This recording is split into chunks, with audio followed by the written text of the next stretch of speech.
Meron tayong Toyota Yaris mga bossing. Ang issue ay napakababa ng minor, bumabagsak na parang mamamatay. So ang gagawin natin dito mga bossing, linis tayo throttle body. So nakita nyo naman, sobrang dumi. Halos barado na. So dito gumamit tayo dito ng carb cleaner para linisin ng throttle body.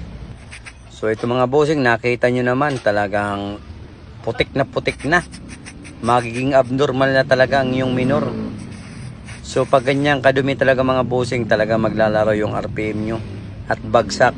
Lalo pag nag-aircon kayo, yung parang mamamatay. So dito, nilinis natin ng maigi. Gawa ng marami nang nakakalang sa flapper ng kanyang throttle body.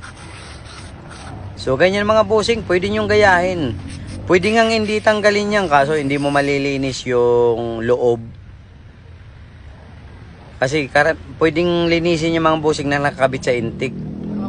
Pero dito, kinalas natin para malinis natin ng maigi. So pag may problema sa inyo mga bossing yung minor, naglalaro, nababa, nabagsak, namamatay, lalo pag naka-aircon. So itong gawin nyo. So dito mga bossing, sinabay ko na pala yung spark plug kasi wala na. Kita niyo may itsura ng spark plug. Mamamalya na po talaga yan. Sa tagal na rin naman ang ginamit niya. Malakas na sa gas yan. Hindi ka na makakatipid kasi hindi na magandang sunog. So dito, naikabit na natin lahat. Na kompleto na. Start na natin.